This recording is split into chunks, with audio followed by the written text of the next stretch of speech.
Bonjour frères et sœurs, restez forts et bénis. Donc oui, alors ce sujet, c'est un sujet que je peux parler parce que j'étais une personne, et je le suis encore, j'ai du travail encore, mais en fait j'étais très parano et je m'inquiétais pour tout et pour rien du tout. Et l'expérience de ma vie, l'expérience de ce que je vis,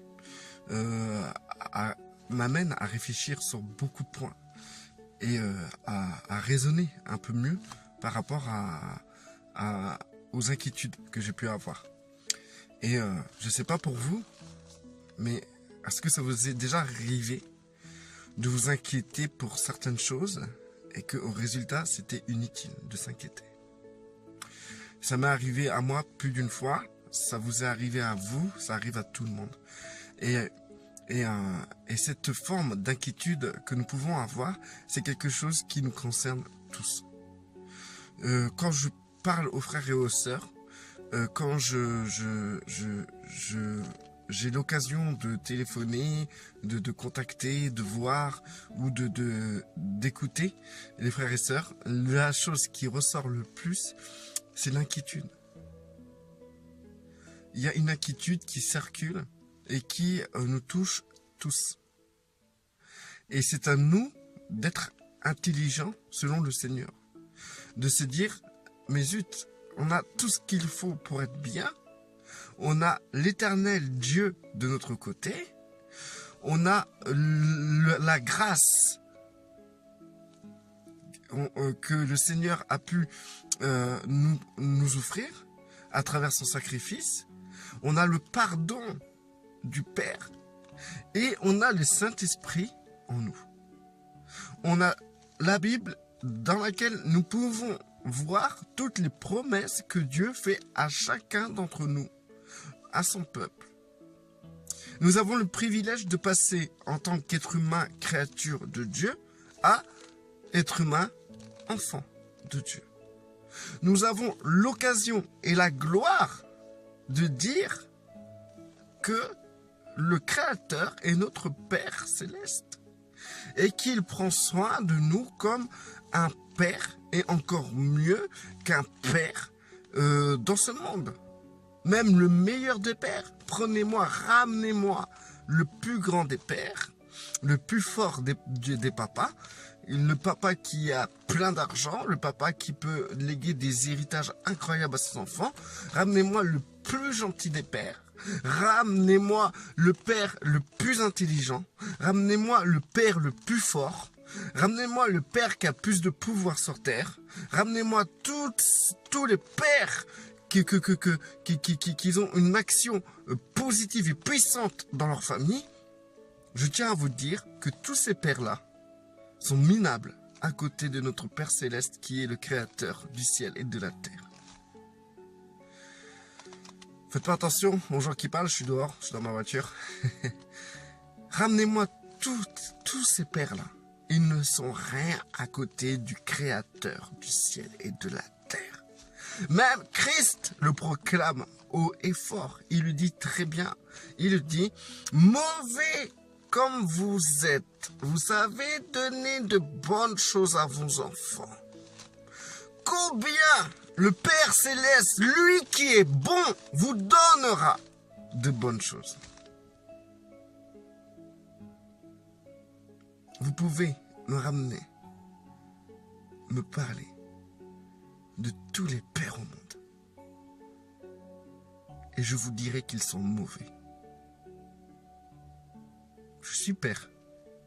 Et je suis très, très mauvais. Mais pourtant, mes enfants ne manquent de rien. Je suis à leur écoute. Je respecte leur personnalité. Je ne leur impose aucune religion. Je ne leur impose pas ma conception du salut comme je l'ai reçu du Saint-Esprit. Je ne leur impose rien. Je leur parle tout simplement de certaines choses, de certains points. je fais en sorte qu'ils soient éduqués dans ce monde. Car ces enfants seront livrés à ce monde. Autant les éduquer correctement pour qu'ils puissent se défendre dans ce monde. Ils savent que je crois en Yeshua Mashiach et qu'il est le Fils de Dieu et qu'aujourd'hui nous pouvons être réconciliés avec notre Créateur. Ils le savent et eux ont accepté cela sans que je leur lave le cerveau. Ils prient, tous les soirs ils prient à chaque repas. C'est eux qui prient, c'est même pas moi. C'est eux qui veulent prier. Ils aiment Dieu. Mais pourtant, j'ai rien fait pour. Je fais en sorte qu'ils réussissent à l'école. Je fais en sorte que leur intelligence soit développée d'une manière correcte et sage. Je les reprends pour qu'ils ne puissent pas partir en vrille. Je suis un père qui, dans ce monde, pourrait être considéré comme un père bien. Mais je suis mauvais, très mauvais, à côté de notre Père Céleste, qui lui est bon.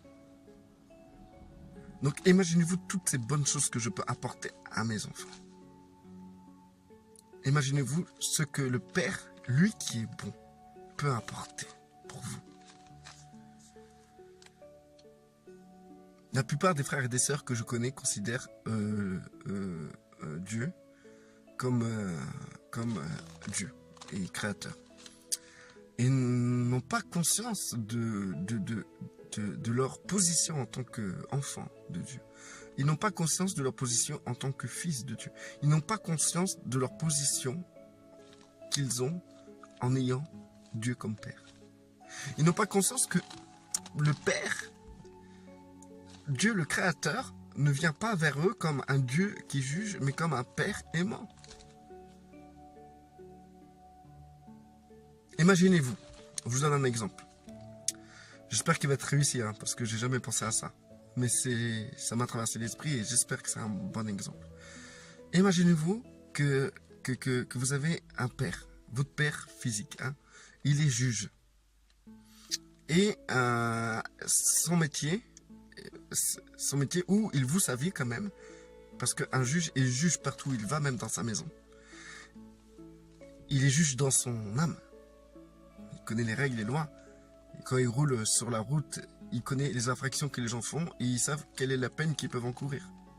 Quand ils vont au magasin, ils savent ce qui se passe. Ils voient en tant que juge, ils ont un regard de juge. Et ce juge a, quand il termine de travailler, il rentre chez lui et il voit ses bambinos, ses enfants, la culotte courte, en train de courir dans la maison, tout ça, jeter des trucs par terre. Ce juge qui a cette capacité de juger va vers ce bambino en tant que père. Autant il a été dur envers tous les gens qu'il a dû aujourd'hui faire comparaître selon la loi de l'État où il est établi en tant que juge, autant que quand il rentre dans sa maison, il regarde ses enfants et ses enfants sont des petits privilégiés qui passent à travers la loi. C'est des enfants qui sont aimés et que ce juge, en tant que père, tient à protéger, quitte à se servir de la loi pour les protéger. Il tient à les gâter, à leur donner ce dont ils ont besoin. Il est là pour eux et il ferme les yeux sur certains points parce que c'est ses enfants. Ce qu'il veut pour ses enfants, c'est que sa progéniture soit bien, ne manque de rien, qu'ils se sentent aimés et qu'ils ont un père, pas un juge, mais qu'ils ont un père. Ce juge, en tant que père, doit savoir faire la part des choses. Bien sûr, sa limite se limitera par rapport à ce que leur enfant, ses enfants, peuvent faire tant que ça ne touche pas l'État, la police, etc. Parce qu'à partir du moment que ça touche l'État où ils sont obligés d'être jugés, professionnellement, il peut pas fermer les yeux. Mais l'être humain n'est pas bête. C'est pas un père qui va juger, qui va devoir juger ses enfants.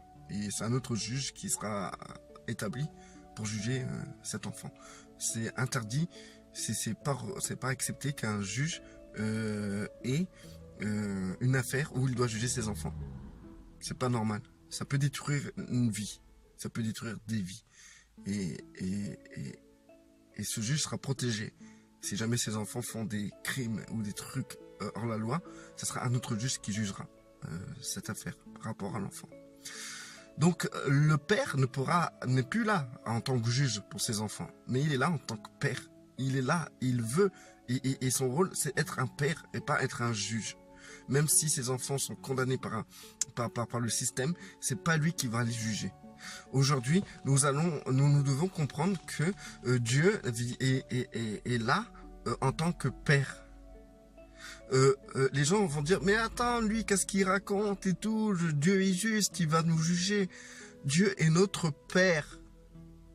Et il fera son rôle de père et pas un rôle de juge. C'est notre Père céleste. Il nous aime et il est là pour que nous soyons des enfants accomplis. C'est son travail, c'est son rôle. Même nous, en tant qu'enfants de Dieu, on ne sera même pas jugé puisque dans l'origine des choses, tous nos péchés sont effacés. Donc qu'est-ce qu'il peut juger?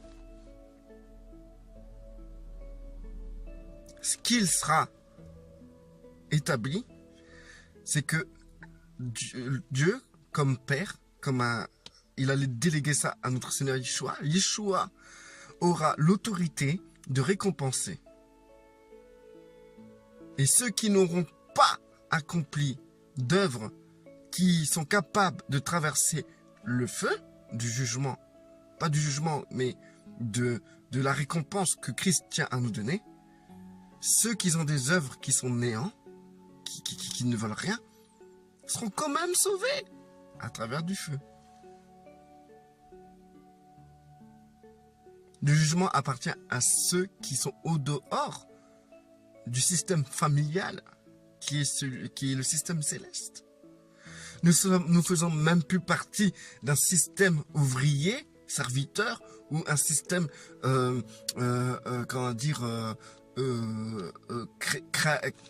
créatif de Dieu. Nous faisons partie du système familial de Dieu. Et nous sommes appelés à être chéris par Dieu. Moi, j'ai décidé de ne plus m'inquiéter. Parce qu'il est important de comprendre que nous sommes aujourd'hui et éternellement en sécurité. Vous allez me dire, oui, mais l'autre et tout, il va mourir, il va avoir un cancer, l'autre il a ça, l'autre il a ça, et je connais les chrétiens, ils sont morts. Frères et sœurs, est-ce que la mort est une fin en soi? Est-ce que c'est la fin? La seule mort qui peut nous faire du mal, c'est de perdre un enfant. C'est perdre un proche. Mais, frères et sœurs, je pense que tout dans cette vie où on a conscience que nous sommes mortels, il est temps de s'armer de cette conscience. Nous ne sommes pas immortels, de manière physique, mais de manière spirituelle, nous sommes éternels. Car nous avons en nous l'éternité. Nous avons cet héritage, cette identité qui appartient au Père, qui est éternelle.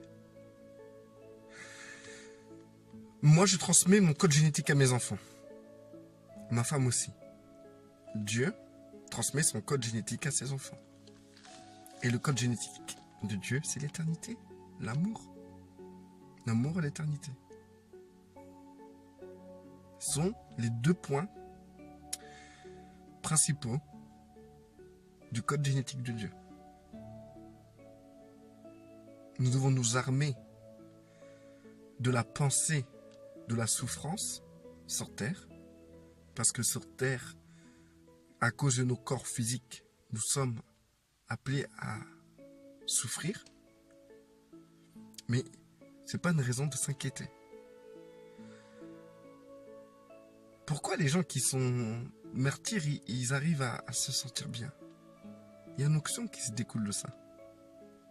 Maintenant, peut-être, pourquoi tu vas t'inquiéter d'avoir peur d'être martyr que Dieu ne t'a pas appelé à être martyr? Il y a très peu de personnes qui sont appelées à être martyrs. Il y a un certain nombre de gens. On le voit dans l'Apocalypse, lorsque... Oh, il faut que je me dépêche là. On voit dans l'Apocalypse lorsque les martyrs se plaignent à Dieu, quand est-ce Dieu va les venger. Et Dieu répond comme ça, quand le nombre des martyrs, le nombre de vos semblables à martyrs sera réuni. Donc il y a un certain quota de martyrs. Vous en faites sûrement pas partie. Donc restez tranquille. Et si vous en faites partie, faites-moi confiance. Il y a une onction qui repose sur vous, où vous allez vraiment prendre plaisir à être martyr. Martyr, ça veut dire que quelqu'un vous tue parce que vous êtes chrétien. C'est ça pour moi. C'est pas que vous, comme les musulmans, extrémistes. D'accord?